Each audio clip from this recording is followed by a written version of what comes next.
겸손과 기도. 찬미 예수님. 예수님께서 산에서 내려오시자 많은 군중이 그분을 따랐다. 그때 어떤 나병 환자가 다가와 예수님께 엎드려 절하며 이렇게 말하였다.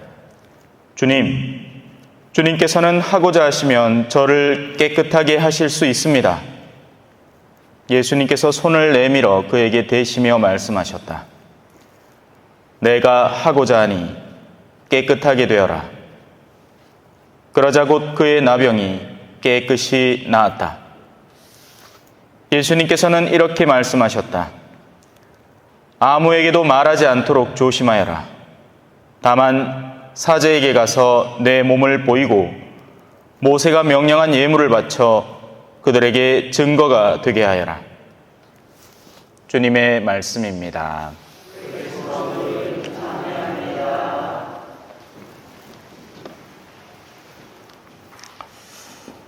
찬미 예수님. 저희 동기 신부님 아버님이 돌아가셔서 오늘 가서 한 끼 잘 얻어먹고 왔습니다. 지병이 있으셨나 봐요. 그래서 아버님 잘 먹고 가겠습니다 하고 맛있게 먹고 왔습니다. 하느님을 믿는 자라고 해서 물 한 잔이라도 주는 사람은 자기의 상급을 잃지 않는다 하죠. 그래서 아버님 주시는 걸로 알고 먹고 가겠습니다 하겠습니다. 그래요. 우리 초전 성당의 평균 나이로 보면 젊은 분이에요. 그래서 일찍 가셨어요. 어찌 보면 우리는 전부 다 목에 시한폭탄 한 개씩 걸고 살아가는 거죠. 언제 터질지 모릅니다. 그죠? 우리는 계획을 막 잡습니다. 근데 모르겠어요. 어떤 마음으로 그 계획들을 세우는 건지.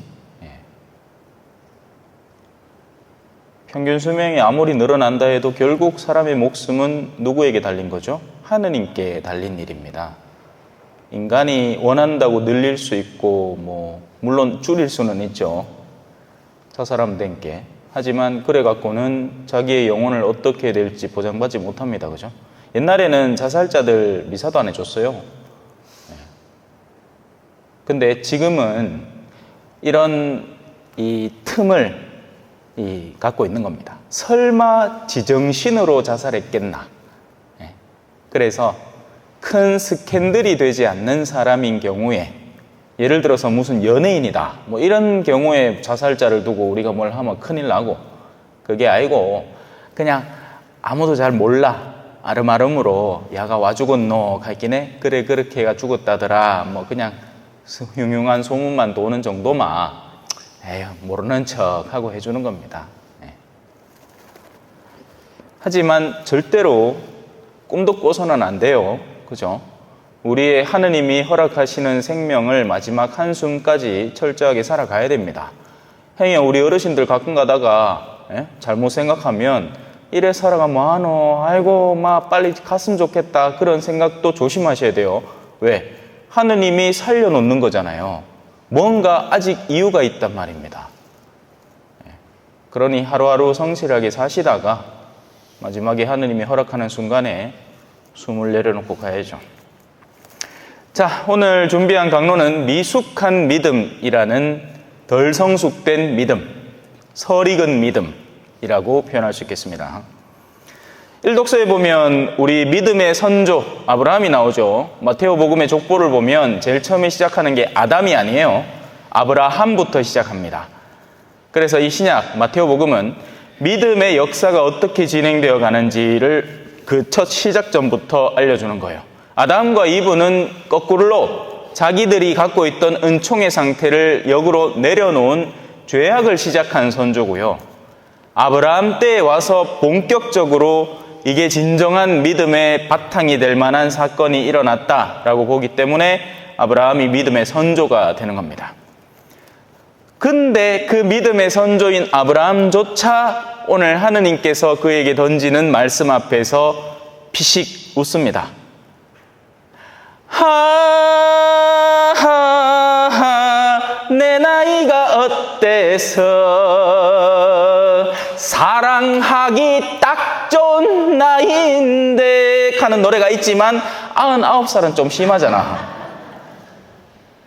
99살은 좀 심하다 아닙니까? 그죠? 예. 저 영봉 가면 이 자매님 중에 한 분이 90살 넘으셨는데 이제 잘 안 들리. 그래가 이번 주에 영봉에서 마이크 안 되더라고요. 고장 나갖고. 살살 해도 돼요. 그냥 마이크 없이 이래 얘기해도 뒤에 충분히 들린단 말입니다. 근데 귀 안 들리는 분들이 계시 고래고래 고함을 쳐봤습니다. 예. 예전에 제가 볼리비아에서 선교할 때 그렇게 복음을 전했거든요. 그때는 항상 요 앞에 나와서 설교를 했어요. 사람들 사이를 막 지나다니면서. 예. 한국 와갖고 막 얌전해진 깁니다. 봐줬어. 옛날대로 하면 여러분 깜짝 놀랍니다. 뭐 저런 신부가 다 있노할걸? 예. 여러분 앞에 막 얼굴 막 디민단 말이라. 예. 그래갖고 막 똑띠 사나 안 사나 막 치다 보면 막 하마 얼마나 긴장 타는지 모릅니다. 예. 한국 얼마나 좋아요, 그죠? 딱 고정된 자리에서 강론하지, 편안하게 앉아가 영화 보듯이 들으면 되지. 남미는 안 그래요. 남미는 뭐 하면 막 일 나갖고 막 박수 치고 막 분답다. 예. 자, 다시 돌아옵시다. 아브라함은 그 약속을 믿을 수가 없었습니다. 이는 마치 작은 컵에 커다란 바닷물을 다 담아낼 수 없는 것과 같은 일인 거죠. 그래서 인간이 갖고 있는 합리성으로는 믿음 안에서 일어나는 사건과 일들은 너무 황당하고 멍청해 보이기까지 합니다. 어제 저녁에 성경 강의에서 배운 게 그거죠. 하느님의 지혜로움과 그것을 바라보는 인간이 느끼는 어리석음. 하느님의 지혜는 십자가란 말이에요. 근데 우리가 좀에만 똑똑하마, 그죠? 내가 하느님 정도의 힘을 갖고 있으마, 와, 내 자식을 십자가에 못 밖으로 놔두겠노? 세상 그런 멍청한 부모가 어디 있어요? 내가 힘이 있는데 나쁜 놈들 다 목 땡땡땡땡 잘라보고 번개 쫙쫙쫙쫙 내려갖고 바짝바짝 굽어보마 순식간에 사라지고 없어질 거를 만닫고 가드를 놔둬갖고 우리 알을, 그 귀한 알을, 죄도 흠도 티도 없는 알을 잡아치게 만드느냐고. 그러면 안 되잖아. 하지만 우리 인간이 이해할 수 없는 방식으로 하느님은 구원을 완수해 내시는 겁니다. 그래서 우리 인간이 하느님의 영험함을, 그분의 지혜로움을 도저히 담아낼 수가 없어서 일어나는 일인 거예요. 사실 안 주고받잖아요, 우리 전부 다. 그죠? 안 주고받기 때문에 삶에 집착하는 겁니다. 우리가 이 죽음이라는 장막, 우리는 죽음을 막 여러 가지 의미로 사람마다 다 다르게 느낍니다만 죽음은 절대로 종점이 아니에요. 죽음은 얇은 막과 같은 무언가입니다. 우리가 그걸 뚫고 지나가고 나면 오히려 더 색다른 삶이 펼쳐지는 거예요.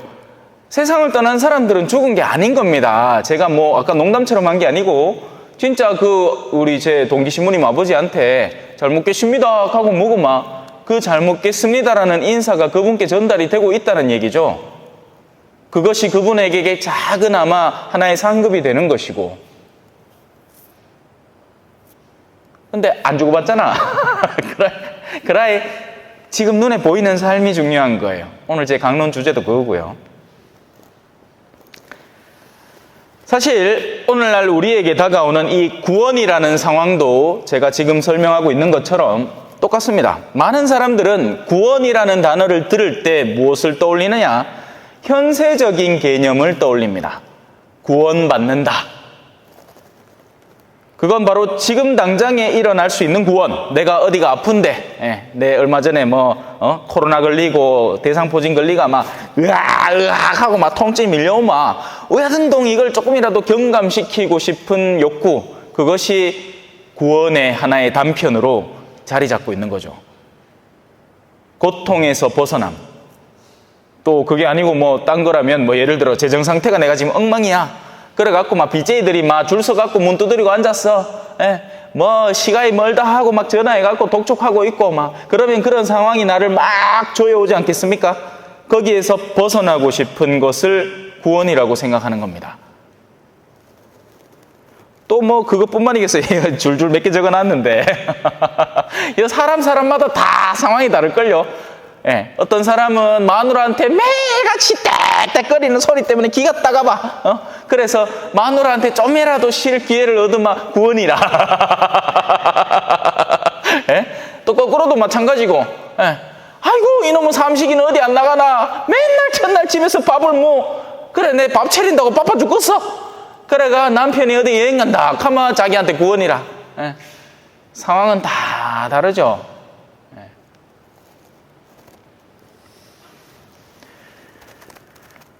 그래서 우리가 인지하는 구원은 실제 구원, 하느님께서 우리에게 선물해 주시려는 그 어마어마한 규모의 크기의 영광스러움에 비하면 너무너무 하찮은 걸 요구하고 있는 겁니다. 언젠가는 끊어져 버리고 무너져 버릴 것에 대한 대상을 어떻게든지 조금이나 개선시켜 보려는 미미한 구원을 요구하는 거죠. 하느님은 우리를 영원 차원 안에서 구원하려고 합니다. 이 말 자체가 뭐 저도 얘기하면서도 제가 그걸 절실히 느끼고 있느냐, 그걸 느끼려고 애를 쓰려고 현세의 것들에 대한 미련을 던지려고 하고 있는 중일 뿐, 몰라요. 제가 뭐 영혼에 대해서 뭘 알겠습니까? 그죠? 예. 우리 모두 중에 아무도 몰라요. 그걸 아시는 유일한 분이 계시니 그분께 신뢰를 드리고 그분이 다시 돌아오실 때까지 우리에게 주어진 소명을 성실하고 책임감 있게 수행하는 것 뿐이지 모릅니다. 예. 하지만 모르느냐? 알려주시죠. 그래서 우리 종교를 계시 종교라고 하잖아요. 인간 자체로는 모르지만 그것에 대해서 힌트를 주시고 끊임없이 알려주시려는 분 안에서 우리는 계속 배울 수 있고 알아나갈 수 있는 겁니다. 하지만 영혼을 이해하지 못하는 인간은 이 구원이 얼마나 좋은 건지 알지를 못한단 말이에요. 그래서 제가 비유 하나를 만들어 봤습니다. 어떤 초등학생이 하나 있어요. 초등학생이 아빠가 사탕 공장에서 일합니다. 물론 요새 아들 사탕 준다 하면 좋아하지도 않아. 얼굴에 화색이 안 돕니다. 옛날 같으면 뭐 자두맛 캔디, 뭐 알사탕, 새콤달콤 막 이런 거 제가 좋아했던 캔디들이거든요. 요새도 가끔씩 가게 가면 사고 싶어. 근데 내가 저거를 사면 분명히 안 먹을 걸 알아요. 한 개 까가 그날 먹고는 그 다음부터는 이제 먹으려고 하면 이제 똥배가 눈앞에 보이는 거예요. 그래 먹을 수가 없어. 그래도 그 마음, 어릴 때 그 먹고 싶었던 그 마음. 우리 어르신들은 더 알잖아. 그 왕사탕 아니십니까? 그죠? 아버지 한 번씩 장에 갔다 오면 엿가락이 그거 하나 얻어와. 그래갖고 집에 있는 숟가락 갖다 팔아갖고 엄마한테 띠디리 받고 안 했나? 했다 카대. 내야 뭐 봤나? 그죠? 그러고 막 미군들 지나가면 초콜릿 또기범에 이거 막 국제시장에 나오더만 제가 유심히 봐놨습니다. 얼마나 맛있겠노, 그죠? 입에 들어가는 그 달콤한 초콜릿 한 조각, 그래가 껌도 씹다가 벽에 붙여놨다가 동생이 빼들어가 씹어보고 막 새카매질 때까지 씹었다 카대. 자, 여튼 사탕 얘기하다 10개를 좀 셌습니다. 자, 이 초등학생이 사탕을 좋아한다고 개념을 하고 사탕 공장에서 일하는 아빠하고 이런 대화를 나눈다고 한번 생각해 봅시다. 아빠, 나는 사탕이 너무너무 좋아요. 아, 그래? 아빠 일하는 곳에 가면 사탕이 엄청 많단다. 정말? 그럼 사탕이 50개나 있어? 하는 겁니다. 사탕 공장인데, 그죠? 하하하, 아니, 그보다는 훨씬 많아요. 우와! 그럼 사탕 한 봉지나 있어? 이렇게 하는 겁니다. 그러니까 자기 생각에는 왜 하다가 한 개 얻어먹는 사탕, 그 사탕 2개만 해도 많은 긴데, 한 개 묻고 주머니 한 개 넣어놓으면 자기 부자 된 거예요. 근데 자기 딴에는 많다고 한 개 5개고, 더 많다고 한 개 한 봉지밖에 안 되는 겁니다. 우리가 구원이라는 단어를 들을 때 일어나는 일이 되는 거죠. 구원이 얼마나 좋은 것인지에 대해서 우리가 너무나 무감각하기 때문에 기껏 해봐야 생각한다는 게, 그래서 왜 가끔씩 임사체험이라는 거 있죠. 어떤 사람이 죽었다 깨나마 막 물어보는 기라. 무슨 일이 있더노? 하이끼네 옛날에 이런 사기꾼들이 많았습니다. 아이고, 내 그 천국 갓디만 있나? 2층 집이 막 번드리하이 하나 있고, 그 앞에 나무가 하나 딱 열리 있는데, 그 열매가 요래 따마? 그럼 좀 했으면 새로 하나? 생기고 막 극하더라! 하는 기라. 그런 것의 기껏해야 천국의 즐거움이라고 착각하는 거죠. 여러분, 즐거움은요, 다양한 차원을 갖고 있습니다. 인간의 말초적인 신경을 자극해서 얻어내는 쾌락적 즐거움이 있고요. 정신에서도 즐거움을 느끼잖아요. 배움에서 즐거움을 느끼는 사람들이 있습니다. 그래서 젊을 때 공부 못했던 어르신들이 가로늦게 시간이 많이 생기면서 막 천자문 다시 배우기 시작하고, 막 어떤 분은 막 대학교에도 들어가고 그렇게 하는 게 왜 그래요? 배워보이 재밌어. 재미가 쏠쏠해요. 근데 그보다 훨씬 더 고차원적인 즐거움도 있습니다. 희생하고 헌신하면서 하느님의 뜻을 내 영을 통해서, 내 육을 통해서 넓혀 나갈 때 내가 그분의 삶에 동참할 수 있다는 그것이야말로 고귀하고 거룩한 즐거움인데, 이게 우리 일반 신자들에게 그게 먹혀드느냐? 몇몇 분들, 제가 아는 몇몇 분들은 이미 그 즐거움을 알아요. 그래서 그분들은 뜯어 말려도 해.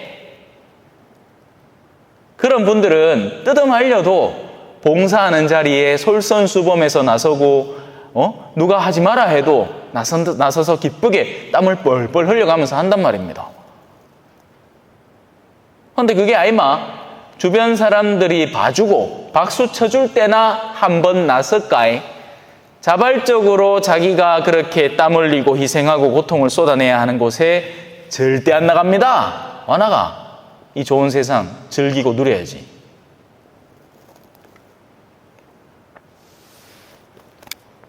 그래서 수많은 사람들이 그 영원한 진정한 의미의 구원을 제쳐놓고 그걸 더 알고 배워나가고 나를 거기에 동참시켜 나가려는 노력을 하지 않고 그저 구원이라는 것을 세속적 차원으로 뒤바꿔서 그걸 추종하는 거죠.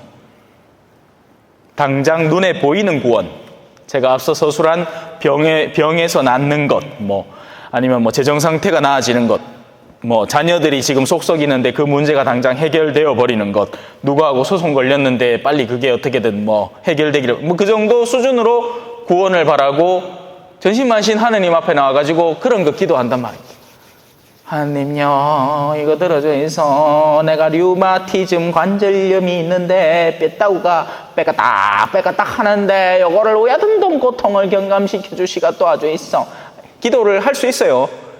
하지만 그 기도들은 계단이란 말입니다. 그 계단을 밟고 올라서서 하느님께 나아가야지.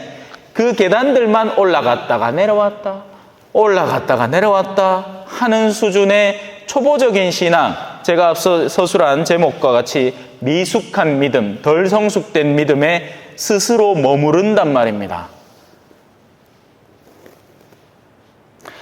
대표적인 예로 오늘 복음에 나병 환자가 나오죠. 오늘 복음을 언뜻 들으면 아름다운 이야기처럼 들립니다. 그죠? 와, 나병 환자를 예수님이 나사줬다. 낫게 하셨다. 언뜻 들으면 굉장히 좋은 이야기처럼 들려요. 하지만 그 안에는 비밀이 숨어 있습니다. 오늘 복음에서 우리가 유심히 살펴봐야 하는 것은 예수님께서 그에게 당부하시는 부분입니다. 예수님은 나병 환자에게 아무에게도 가서 아무 말도 하지 마라 라고 하십니다. 다만 사제에게 가서 내 몸을 보이고 약속된 봉헌을 바쳐서 그 과업을 완수해라. 왜? 이 신명기나 이런 데 나오거든요. 나병 환자가 어떻게 했을 때는 그것이 깨끗하게 되었다는 것을 사제로부터 증명받는다. 그런데 예수님께서 그에게 너는 네가 얻은 일종의 제가 얘기한 낮은 차원의 구원을 얘기하지 마라 라고 합니다. 왜? 그는 그의 내면은 아직 자신이 주님으로부터 얻은 구원에 대한 소식을 다른 이에게 올바로 전하는데 미숙하기 때문에 그렇습니다. 이 미묘한 구분점을 잘 이해해야 됩니다. 예를 들어서 성당에 나오라 하는데 어떤 것으로 사람을 성당에 끌어들일 것인가? 성당에 나와서 정말 내가 변화되고 마음이 기쁘고 정말 내 삶이 충만해지는 그런 체험들을 주변으로 퍼뜨려서 이끌려는 사람이 있습니다. 이거 좋은 거예요. 이게 진짜 성당으로 사람을 이끄는 좋은 방법입니다. 근데 그게 아니고 성당에 나오마 니 지금 하는 장사 있지? 그거 상당히 도움될 기다. 이거 뭘로 이끌고 있는 거죠 지금? 그 대상자를 보통 보면 술사목이 그런 거예요. 술사목이 어떤 건지 아시죠? 술 좋아하는 형제님들 몇이하고 술 좋아하는 주인님하고 죽이 맞아가 근처 술집에 가는 기라. 그래갖고 자기들끼리 술을 째리 뽕대도록 먹으면서 그 집 사장님 신자 해갖고 야 성당 한번 나왔어! 이하고 앉았는 기라. 그거를 술사목이라고 하는 거예요. 지정신입니까? 누구를 끌어들이고 있는 거예요? 그렇게 해서 성당에 나오면 그 사람이 어쩌다 변할 수도 있겠지만 과연 우리는 양선한 마음을 식별을 해서 올바른 이들을 성당으로 초대하고 있는 것인지,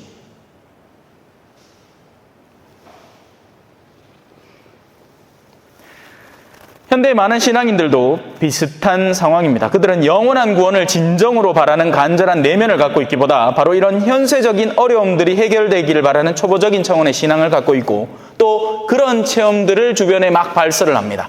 야, 믿어 있게 있나? 내가 바라던 어떤 일들 가운데 그런 재정적인 일이 싹 해결되더라. 이게 개신교에서 흔히 사용하는 축복이라는 단어 속에 내재된 겁니다.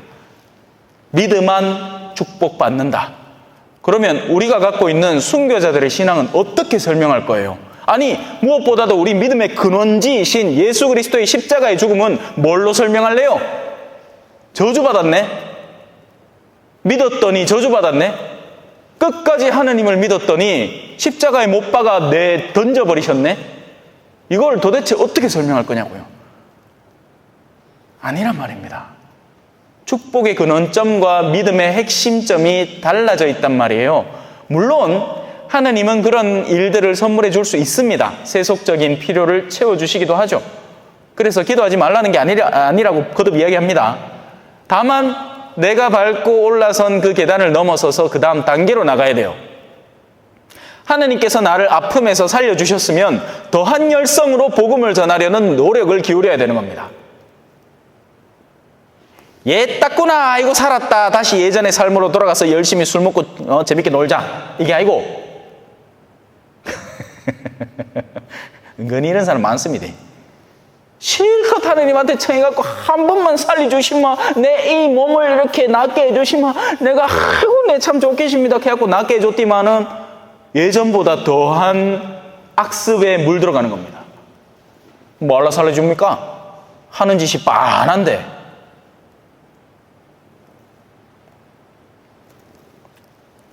사실 우리는 이런 경험들, 영원한 더 큰 무언가를 위해서 현세적으로 스스로를 희생하는 경험을 다들 갖고 있습니다. 무엇보다도 간단하게 얘기하면 참외 농사를 하는 이유가 뭐예요? 그 참외 농사를 해서 얻어들이는 수익에 대한 기쁨을 위해서 농사 자체는 고통 아닙니까? 그걸 감내해내는 거죠. 고3들이 공부를 왜 해요? 물론 지금 고3은 옛날 고3하고 다릅니다. 옛날에는 진짜 죽자고 공부를 했어야 됐고, 그래가 학교에 같이 나오고 싶어도 오지도 못하고, 야자에 뭐에 했는데 지금은 좀에 다르죠. 예. 지금은 수시라는 게 있으니까 말 그대로 수시로 들어가는 거예요. 예. 고통의 시간을 감내해서 결실을 얻는 것은 세상 사람도 하는 일이란 말입니다. 다만 우리는 그 결실이 현세의 그 장막, 이 죽음이라는 장막을 건너서서 있기 때문에 하나의 도박이 되는 거죠. 믿고 나를 던지든지, 그게 아니면 눈에 보이는 것만 잔뜩 추구하다가 죽음 앞에서 덜덜 떨 건지. 그래서 그런 신앙인들, 아직 초보적인 신앙, 세속적 야욕에만 머물러 있는 신앙에 머물러 있는 이들에게는 함부로 입을 여는 게 주님으로부터 허락되지 않습니다. 그런 이들은 자칫 입을 열다가 엉뚱한 신앙을 전파하고 다닌단 말입니다. 야, 예수님 믿음 아있나? 내 지병 싹 낫는다. 그라이끼네 성당 가자. 안 나 모얄낀데. 예수님은 상황에 따라 필요에 따라 그 일을 허락하시는 거예요. 반대로 신앙에 활짝 열린 이들은 예수님이 오히려 찬사를 던지기도 합니다. 요 다음 날 복음, 우리는 토요일 날 평일 미사를 안 드리잖아요. 토요일 날 주일 저녁 미사를 드리죠, 그죠? 그러니까 맨날 토요일 미사가 날라가. 근데 바로 내일 복음에 어떤 장면이 나오느냐? 오늘 이 장면의 후반부가 나옵니다. 나병 환자는 사실상 예수님이 그 믿음을 인정하지 않는 이에요. 그래서 입을 닫게 만듭니다. 하지만 그 뒤에 누가 나오느냐? 백인대장이 나옵니다. 백인대장은 심지어 유다인도 아니야. 로마 병사고 이방인이에요. 헌데 여러분도 알죠? 신앙에 몸담은 분들은 이 사건에 대해서 잘 알고 있습니다. 집에 종이 하나 있는데요, 아파갖고 어디 나가지를 못합니다. 근데 이 스승님, 우리 집까지 오실 필요도 없습니다. 당신은 유다인이고 우리 이방인의 집에 얼씬 않는다는 걸 제가 압니다. 다만 한 말씀만 해주시마 제 종이 낫겠습니다. 우와, 이 뭐고? 뭐 이런 믿음이 다 있노? 정작 성당 된 김에 성당 사람들은 제대로 된 믿음을 형성해내지도 못하는데 왜 하다가 밖에 나가지고 저 가야산에 산책 가다가 만난 불교 신자가 잠깐 이야기를 나누는데 내면이 오히려 더 양선하고 올바른 지향점을 갖고 정말 자기 자신을 희생할 줄 알고 선을 위해서 자신을 내바치는 삶을 살고 있더라. 우와, 대단하다니. 내 이스라엘 어느 영역에서도 니만한 믿음을 본 일이 없다. 이거 어마어마한 칭찬이거든요. 그 장면을 읽어드리겠습니다. 내가 진실로 너희에게 말한다. 나는 이스라엘의 그 누구에게서도 이런 믿음을 본 일이 없다. 내가 너희에게 말한다. 많은 사람이 동쪽과 서쪽에서 모여와서 하늘나라에서 아브라함과 이삭과 야곱과 함께 잔치상에 자리 잡을 것이다. 그러나 하느님 나라의 상속자들은 바깥 어둠 속으로 쫓겨나 거기에서 울며 이를 갈 것이다. 아멘. 찬미 예수님, 겸손과 기도.